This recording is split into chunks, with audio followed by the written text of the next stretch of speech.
Banyak orang yang setelah ada masalah jatuh, sudah tidak bangun-bangun lagi, sudah. Depresi, stres berkepanjangan.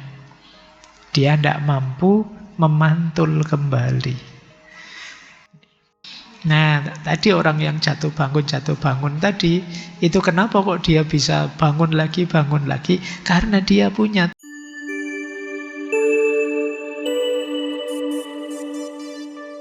Assalamualaikum warahmatullahi wabarakatuh. Bismillah, mari kita lanjutkan lagi ya belajar kita. Baik, kalian tidak harus kaget karena memang hari ini zamannya serba tidak pasti. Apapun itu. Maka yang pertama-tama harus kalian siapkan memang mentalmu, dirimu. Daya resiliensimu. Daya resiliensi itu ketangguhan, ketabahanmu menghadapi situasi. Jadi resiliensi itu kemampuan seseorang untuk bangkit, bertahan, menyesuaikan diri secara positif ketika ada tekanan, kesulitan, atau perubahan tidak menentu.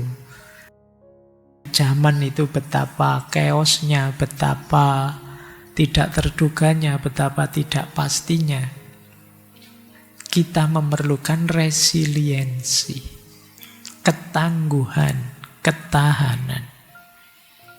Ada yang menyebut resiliensi itu daya lenting, daya fight back. Seperti pegas. Kalian ngerti pegas ya, per. Per itu kalau ditekan keras, dia baliknya akan keras.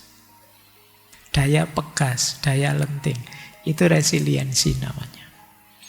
Kalau untuk ketahanan batinmu. Jadi satu kondisi di mana kalian begitu kuatnya, begitu tangguhnya, sehingga sekeos apapun, sekacau apapun situasi, kalian masih bisa tegak kembali. Itu yang disebut resiliensi. Nanti ada individual, ada kolektif, ada spiritual, filosofis. Kalau individual secara psikologi, resiliensi itu kapasitas kemampuan kita untuk bisa mengelola stres, trauma, kegagalan, sehingga kita tidak menghancurkan diri kita. Jadi jatuh bangun lagi itu resiliensinya tinggi berarti. Nah, ini 3 bentuk resiliensi. Yang pertama recovery, yang kedua coping, yang ketiga transformation. Ini nanti tak jelasin satu-satu ya. Kalian mungkin lihat gambarnya ya paham yang dimaksud. Itu kan yang satu ada orang jatuh terperosok ke bawah tapi ya berusaha untuk naik lagi. Yang kedua itu gambar bunga di tengah padang pasir, mungkin itu di tengah aspal keras, tapi dia tetap bisa tumbuh. Itu coping namanya. Yang ketiga, kupu-kupu. Dari berat dan pahitnya transformasi dia dari kepompong, pada akhirnya dia jadi kupu-kupu. Sekarang sesuaikan dengan narasi hidupmu masing-masing. Bisa tidak kalian recovery, coping, dan transformation ini? Yang pertama recovery. Recovery itu bouncing back, memantul kembali. Recovery itu kembali ke titik awal lagi. Semula kita terperosok. Nah, pada akhirnya kembali lagi ke posisi sebelum terperosok. Itu namanya recovery. Jadi proses kembali setelah mengalami kesulitan, krisis atau trauma. Kayak kalian awalnya sehat, terus sakit, terus mati-matian berobat, akhirnya sembuh. Sembuh itu kan kembali ke fase sebelum kalian sakit. Mengembalikan keadaan seperti sebelum masalah datang. Setelah gagal ujian, IP-mu 3 sih, tapi terus semester ini nilaimu jelek semua. Akhirnya jatuhlah jadi 2 apa jadi 1, apa berapa.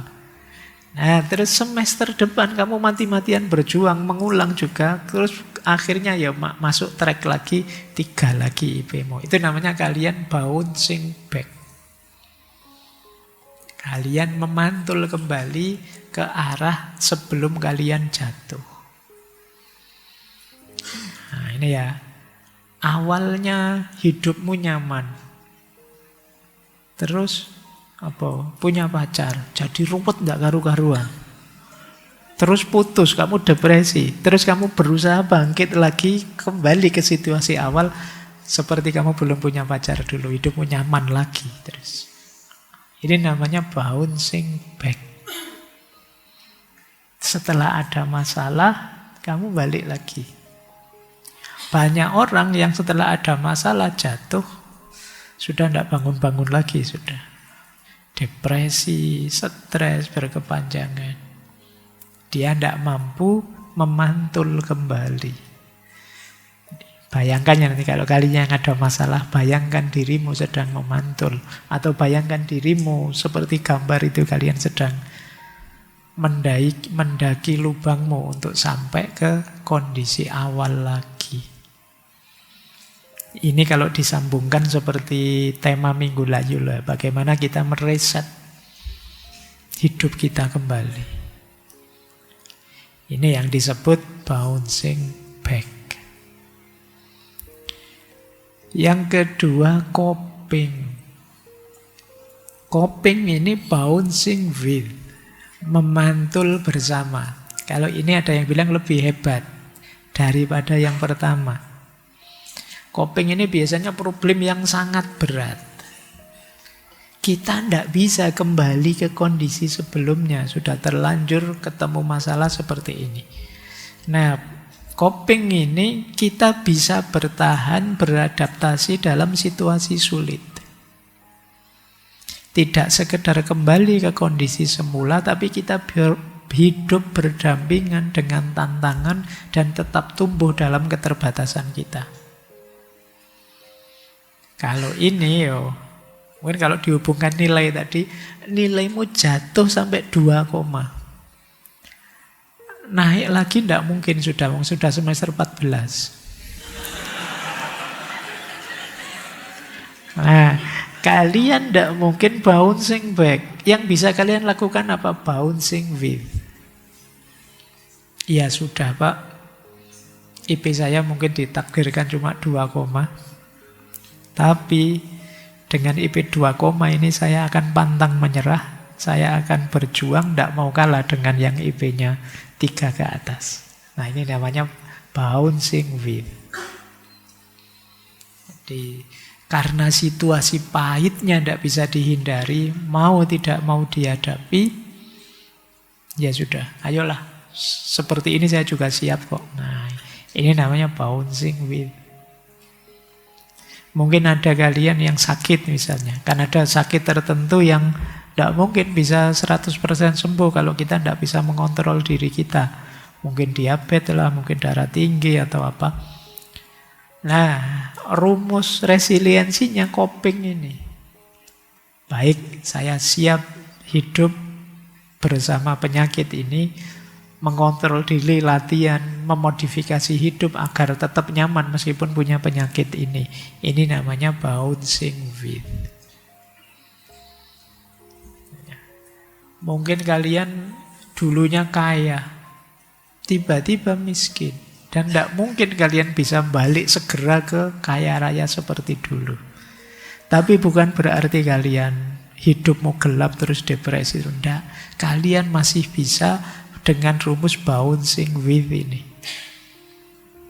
Ini kalau mungkin Ada peribahasa itu di barat, istilahnya apa? Sleeping with the enemy.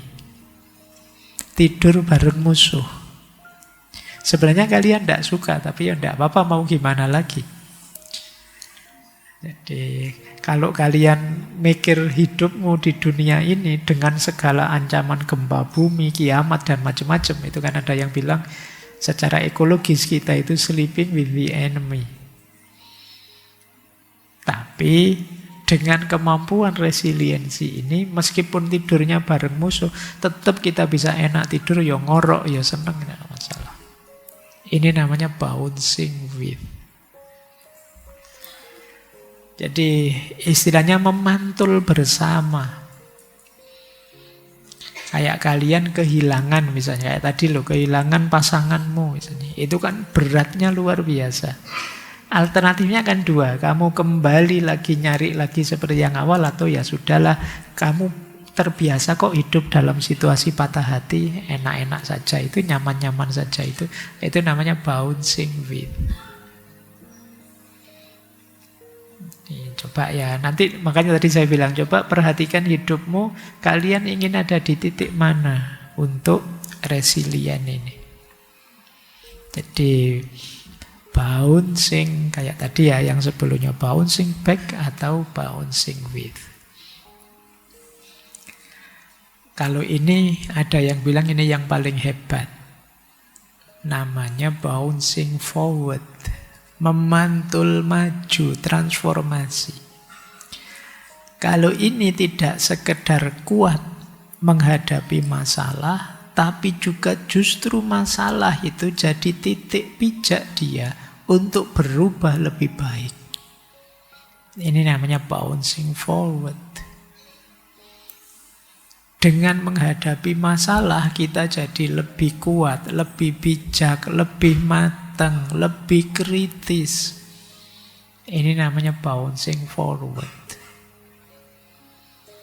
Setelah sadar kayak tadi, setelah sadar nilaimu jatuh misalnya dan tidak bisa diperbaiki, ya kalian bisa menerima. Tapi dengan pijakan itu, sekarang kamu mereformasi dirimu besar-besaran. Kamu jadi anak tekun, kamu jadi anak yang lebih serius, kamu jadi ini, kamu bertransformasi berarti. Bouncing forward. Memantul maju jadi lebih baik. Nah, coba perhatikan ya teman-teman 3 bentuk resiliensi ini. Di sekitar kita ada banyak sekali masalah. Kalian bisa kalau sanggup menghapus masalah itu biar masalah di sekitarmu habis, terus kamu kembali nyaman hidupmu. Bouncing back. Atau tidak bisa Pak, daya saya terbatas, tapi minimal saya bisa bertahan dan tidak rusak. Meskipun di tengah padang pasir, saya masih bisa tumbuh, berbunga, dan indah. Ini bouncing with. Saya tidak tahu nanti tuntutanmu dituruti apa enggak, tapi pastikan kamu tidak merusak dirimu sendiri. Pastikan kalian tetap bisa bouncing with, tetap bisa tumbuh, berkembang indah. Apapun situasinya. Apalagi kalian bisa transformation. Dengan berpijak pada masalah itu, kalian jadi lebih hebat. Lebih bijaksana. Lebih berani. Lebih tangguh. Lebih luar biasa. Ini namanya transformation. Oke, baik. Itu ya, perkuat 3 aspek ini dalam hidup kalian. Hidupmu akan jauh lebih kuat, tidak lagi gampang burnout tadi, kelelahan atau depresi. Ya kalau tadi problematika narsis, burnout, depresi, ya paling tidak sisa narsisnya kan gampang. Narsis itu alamiah saja sih, orang pengen divalidasi, diakui orang biasa saja. Efeknya tidak terlalu berat dibandingkan yang burnout sama depresi tadi. Jadi kuncinya di daya resiliensimu. Baik, sekarang kita cek. Gimana sih caranya mengembangkan resiliensi? Saya mencatat setidaknya ada 8 cara untuk mengembangkan resiliensi. Yang pertama, tentu saja apapun yang berhubungan dengan self-improvement, perbaikan diri, itu harus diawali dari self-awareness. Mengenali diri kita sendiri. Ya enggak mungkin lah kita bisa bertahan tanpa mengenali diri kita. Jadi diawali self-awareness, emosi-emosi kita, pola pikir kita, kelemahan-kelebihan kita, ayo kita kenali. Tanpa kita kenal diri kita, ya bagaimana kita bisa bertahan menghadapi situasi zaman yang tadi tidak pasti, chaos dan lain sebagainya. Jadi syarat pertama adalah membangun kesadaran diri, sadari. Saya tidak tahu dalam sehari-hari sejauh mana kalian hidup dengan sadar. Keputusan-keputusanmu hasil renungan yang matang, tidak sekedar ikut arus. Jadi sadari dirimu, sadari setiap keputusanmu. Dengan dasar mengenali emosi, pola berpikir, kelemahan dan kelebihanmu. Kalau sudah sadar, terus yang kedua mengelola pikiran. Ini uraian panjangnya boleh kembali ke sesi mindset dulu. Kita ada ngaji filsafat tema mindset. Misalnya gini, mengelola pikiran itu. Self-talk kita, mari ngambil self-talk yang positif, jangan yang negatif. Jadi self-talk positif itu apa? Pernyataan kita untuk diri kita sendiri. Aku sebenarnya bisa kok. Mungkin kemarin kurang tekun saja, besok aku akan lebih tekun. Ini lebih positif daripada kalian bilang, aku gagal, memang aku ini ndak cakep, aku ini ndak. Ini self-talk negatif. Bikin self-talk positif.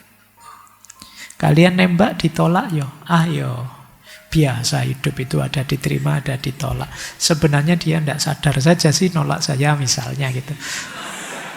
Dia ndak tahu istimewanya saya gitu. Istimewanya saya itu ditolak tapi tetap wah gitu. Ya, pokoknya kamu ngomong dengan dirimu yang positif saja. Seandainya ada kelemahan, bahasakan itu sebagai tantangan. Bukan kelemahan yang menjatuhkan kita. Terus reframe. Reframe itu ya kita ngasih frame baru. Kita berhadapan dengan masalah itu kita melihatnya bukan, wah ini menjatuhkan, ini enggak. Kita membacanya, ini peluang untuk saya tumbuh. Ini peluang untuk nambah pengalaman. Ini peluang untuk latihan berani. Ini peluang. Ini reframing namanya. Jadi ini berhubungan dengan mengelola pikiran. Kemudian latihan menerima hal-hal yang di luar kendali dan mengubah hal-hal yang bisa kita ubah. Ini sama ya, di Stoik juga ada banyak pandangan itu. Jadi ini kunci kedua. Pikiran kita nanti jadi sumbernya ketenangan hidup. Yang ketiga, ya kalau ini niscaya ya, kesehatan fisik. Ya tetap kalian harus sehat. Sejernih apapun pikiranmu, kalau tidak sehat, ya lemes. Tidak ada gunanya. Pikiranmu tinggi-tinggi kalau kamu sakit. Gaya hidupmu yang sehat. Kemudian kuatkan jaringan sosial. Nyari circle yang mendukung. Jangan circle yang toksik. Nanti mungkin minggu ketiga ya, bulan ini kita membahas support system. Antara lain jaringan sosial yang mendukung. Penting adanya teman, jangan gaya kita itu tidak mungkin hidup sendirian tanpa bantuan orang lain. Akan selalu ada kepentinganmu dengan orang lain. Bahkan misalnya kajian kayak gini tuh, kamu Pak, saya datang sendirian kok Pak, duduk sendirian, tidak butuh lain. Bayangkan kalau lingkunganmu tidak support, misalnya beberapa ada yang seneng sandal-sandal yang bagus terus sandalmu hilang, itu kan tidak bisa, kamu tidak ada hubungan dengan yang akan selalu ada hubunganmu dengan orang lain. Seintrovert apapun dirimu, emangnya kamu tidak pakai baju? Bajumu itu apa ya? Kamu nanam kapas sendiri, kamu memintal sendiri, bikin kain sendiri kan? Ya tidak. Kemudian ngaji saat ini yo, kamu butuh takmir yang nyiapin kopi, yang nyiapin tempat. Memang tidak bisa kita sendirian. Support system penting. Maka membangun resiliensi juga perlu jaringan sosial yang mendukung. Kemudian tentu saja spiritualitas bisa menguatkan resiliensi. Sabar, tawakal itu menguatkan sudah. Kemudian belajar dari kegagalan. Setiap kali gagal, coba kalian tanya, aku bisa belajar apa dari sini? Apa yang harus saya tingkatkan biar tidak gagal lagi? Jadi kamu malah upgrade setelah gagal. Setiap kali jatuh, jadi modalmu untuk lebih kuat, lebih kokoh. Membangun resiliensi juga, kalian harus berlatih untuk fleksibel dan adaptif. Zaman berubah-ubah, situasi naik turun di luar kontrolmu. Mungkin kamu tidak bisa mengubah situasi, tapi kalian bisa mengontrol, mengendalikan dirimu. Mungkin caramu beraktivitas, caramu bekerja, dan lain sebagainya sesuaikan dengan kondisi. Jadi orang yang fleksibel, tidak kaku. Nah, kalau kalian tidak kaku, itu lebih mudah menyikapi perubahan-perubahan situasi. Kemudian mendukung resiliensi juga adalah punyalah harapan tapi yang realistis. Ya, punyalah cita-cita tidak masalah, tapi juga ya jangan berlebihan. Jadi gantungkan cita-citamu setinggi mungkin. Gantungkan cita-citamu setinggi-tingginya, tapi yang mungkin. Yang tidak mungkin ya jangan ditarget. Kenapa? Sumbernya stresmu, sumbernya depresimu, mimpimu terlalu besar. Nah, ini menguatkan resiliensi. Pada akhirnya nanti saya pakai begini. Jadi itu indikator cara melatih resiliensi ya. Jadi resiliensi itu ada banyak dimensinya. Ada pikiran, emosional, sosial, spiritual, praktis, dan fisik. Yang pikiran itu berarti tadi ya, memahami, memberi makna, melihat dengan frame yang berbeda. Nah itu pikiran. Berarti kalian cara melatihnya melakukan reframing, latihan menulis jurnal, latihan menulis pelajaran dari setiap kesulitanmu. Itu melatih kemampuan resiliensi kognitifmu. Kemudian emosinya juga dilatih. Mengendalikan cemas, takut, marah, gimana caranya tenang. Misalnya, itu saya kasih contoh ya, caranya. Biasakan tidak terburu-buru. Kalau emosinya terlalu melonjak-lonjak, pause sebentar. Apa pause itu? Berhenti sebentar. Terlalu senang, atau terlalu sedih, atau terlalu marah, atau terlalu kecewa, itu kan sedalam itu yang kamu rasakan. Coba jangan memutuskan apa-apa dulu, berhenti dulu sebentar. Kalau mengikuti hadis itu kan, kalau kamu marah sedang berdiri duduklah, sedang duduk berbaringlah. Itu maksudnya berhenti dulu. Jangan melakukan apa-apa, jangan memutuskan apa-apa. Ini dalam rangka mengendalikan emosi. Kemudian secara sosial, tadi ya nyari jaringan, nyari teman. Bangun relasi yang tulus, tidak sekedar formalitas. Cari komunitas yang memungkinkan kalian belajar empatik. Bukan komunitas yang hanya nyari seneng-seneng saja, kemampuan sosial skillmu tidak meningkat.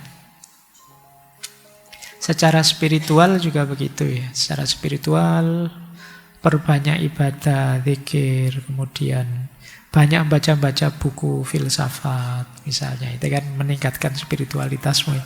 Paling tidak kan kamu tidak mikir macam-macam. Yang dipikir maca buku tidak paham-paham. Itu kalau tidak jadi marah, tidak jadi kecewa. Kamu tuh paling sumpek membaca buku filsafat, Pak, tidak paham-paham saya, Pak. Itu paling tidak teralihkan sebentar.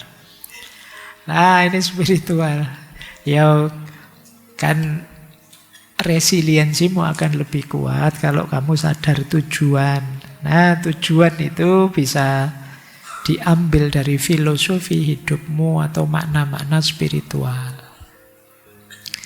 Kemudian dari aspek praksis atau tindakan kalian untuk bisa lebih kuat, boleh kok kalian meningkatkan kualitas dirimu. Misalnya kamu latihan latihan digital apa, nambah kemampuan bahasa apa, itu pasti membuatmu lebih tangguh.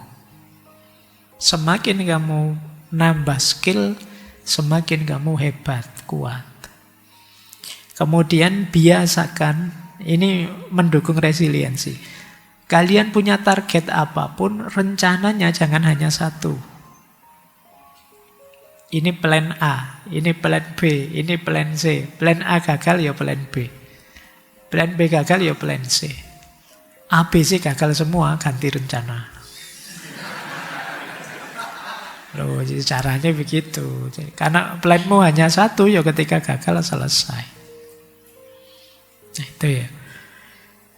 Oke, dan fisik tentu saja kesehatan. Jadi penting. Yuk dilanjutkan. Kita filsafatan sebentar. Karena ngaji filsafat, nanti dianggap motivator saya kalau ngomong itu terus ya.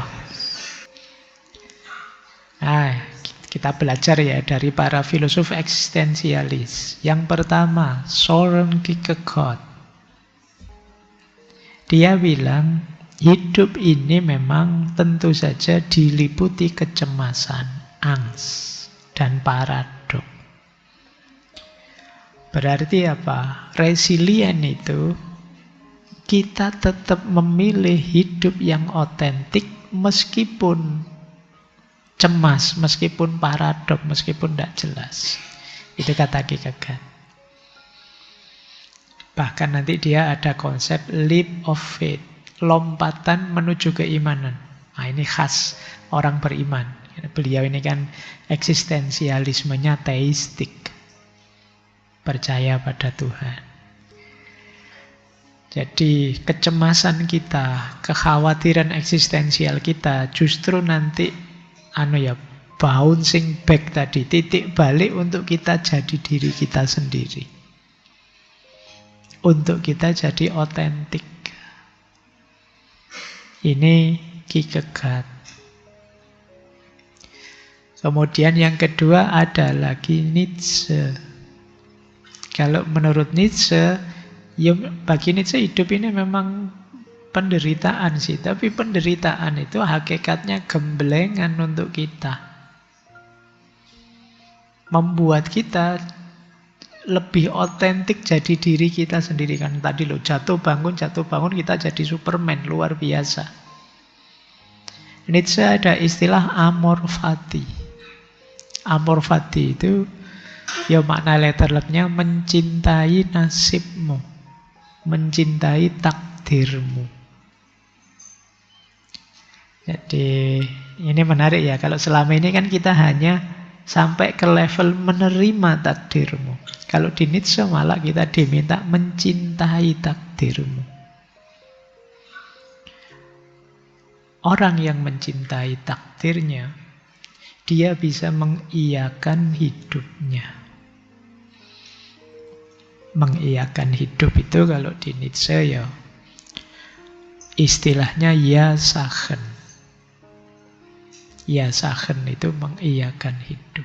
Kita tidak pernah berpikir tentang ini, mengiyakan hidup. Buktinya apa? Kita sering sekali mengeluh. Seolah-olah tidak terima kita dengan hidup yang seperti ini. Nah, Nietzsche punya perspektif, mari kita jadi seorang yang mencintai nasibnya, tapi tidak berhenti di situ. Setelah itu, kita kembangkan diri kita bangkit dari kegagalan, kemudian menjadi diri kita sendiri, menciptakan hidup yang jauh lebih kuat. Itu istilahnya Superman. Nietzsche. Ada lagi Sartre. Terkenal sekali dia bilang, manusia itu bebas, tapi kebebasan itu kutukan. Karena kita bebas, maka kita terpaksa harus tanggung jawab. Ini kayak kutukan. Kalau kita dibikin paket jadi kayak binatang-binatang, kayak apa, itu kan kita tidak diminta tanggung jawab. Tapi karena kita bebas, kita ketemu tanggung jawab.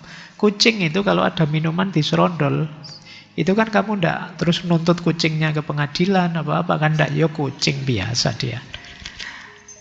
Tapi kalau adikmu apa siapa yang nyerondol, wah itu kamu marah-marah kamu itu ini. Karena kamu minta dia tanggung jawab, ayo dipel, ayo dibersihkan lagi, karena kamu begitu. Nah, maka kebebasan itu hakikatnya, kata Nietzsche, kutukan sebenarnya. Karena kita bebas, ya kita jadi tanggung jawab. Tapi justru orang yang resiliensinya tinggi adalah orang yang siap mengambil tanggung jawab penuh atas hidupnya. Jadi siap bertanggung jawab apapun pilihan yang dia tetapkan. Nah, ini Sartre. Baik, saya milih ini dan segala resikonya akan saya tanggung. Ini orang yang resiliensinya tinggi. Ada lagi Albert Camus. Dulu pernah kita bahas beliau ya, tentang absurditas. Kalau di Camus memang hidup ini absurd. Jadi tidak seideal yang ada di pikiran kita. Kita hidup ini kan pontang-panting mencari makna. Padahal ya dunia ini diam saja, kita maknai apa? Ya kita maknai apa? Jadi hidup ini seabsurd itu. Apapun bisa kita iyakan, apapun bisa juga kita tidakkan.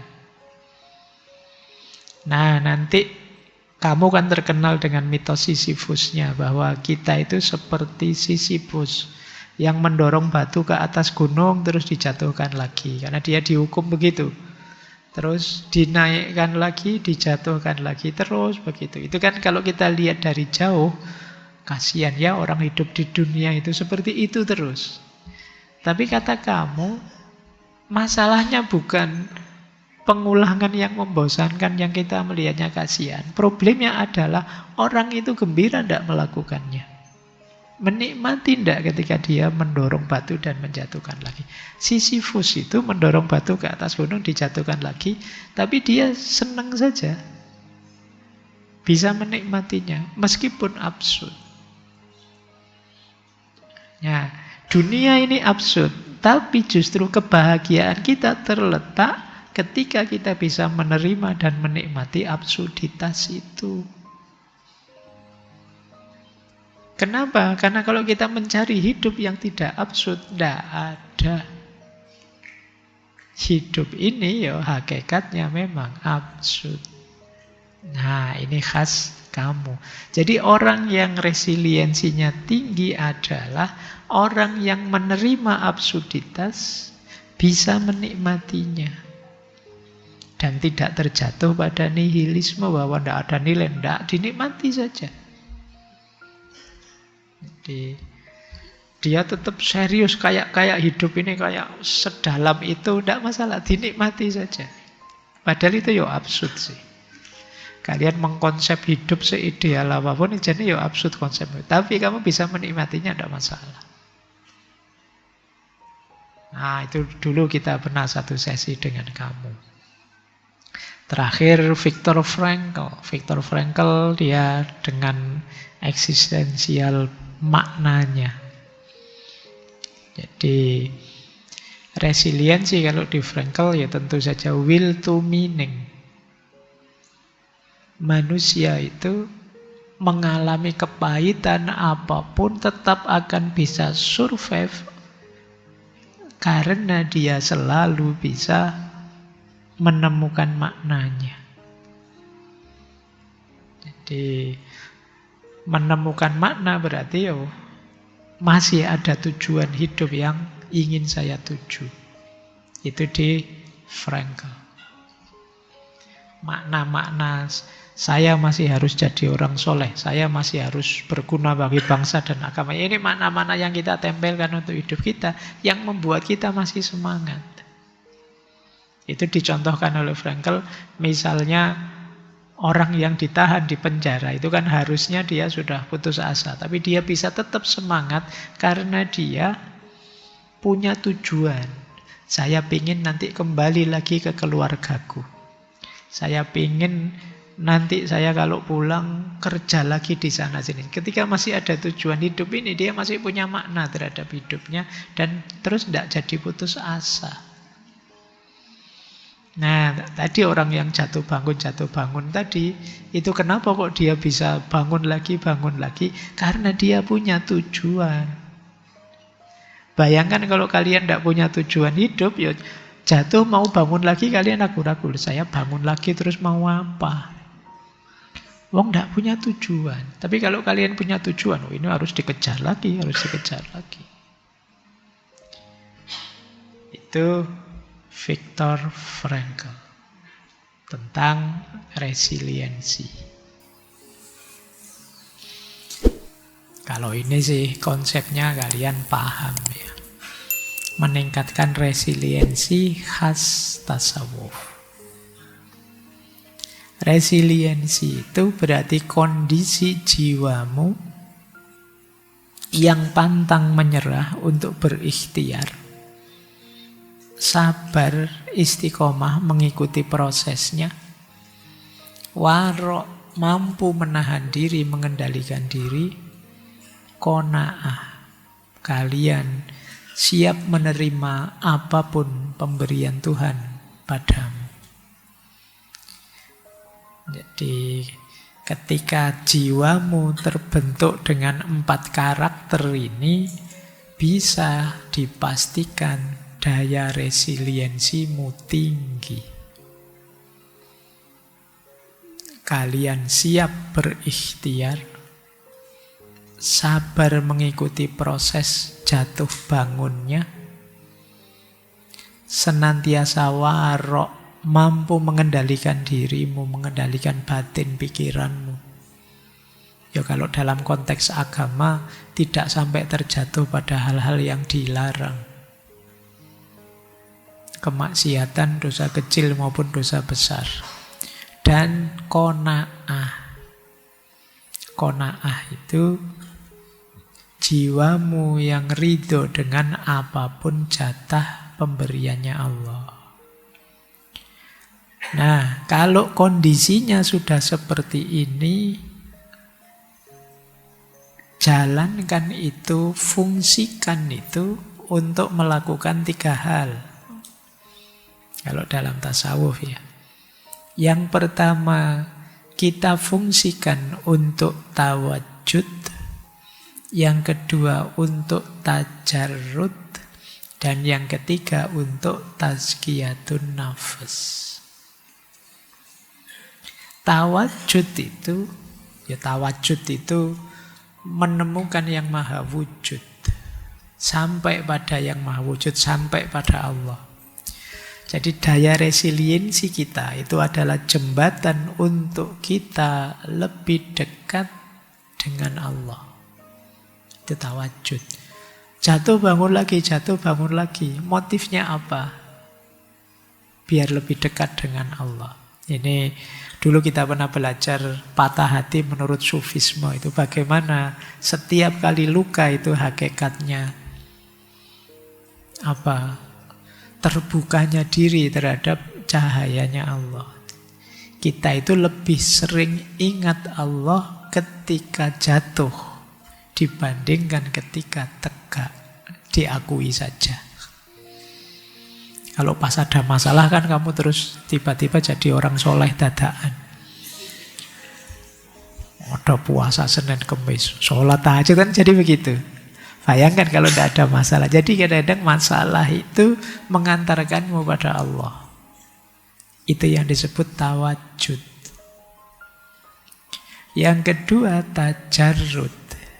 Tajarrud itu masalah itu menyadarkanmu untuk tajrid, melepaskan diri dari hal-hal duniawi. Tidak lagi melekat terhadap yang duniawi. Itu namanya tajarrud. Jadi kalau kemarin kamu serakah, kamu ambisius, kamu begitu gagal, kamu sadar ternyata seilusi itu dunia. Nah, terus kamu mulai bisa pelan-pelan melepaskan keterikatanmu. Itu fungsi tajarrud. Dan pada akhirnya bisa tazkiyah. Bersih dirimu. Kalau sudah tajarrud, tawajud tentu saja bersih sudah. Jiwamu yang bersih. Jadi resiliensi secara spiritual bisa mengantarkanmu pada Tuhan, membebaskanmu dari keterikatan duniawi dan membersihkan jiwamu. Itulah kenapa resiliensi penting.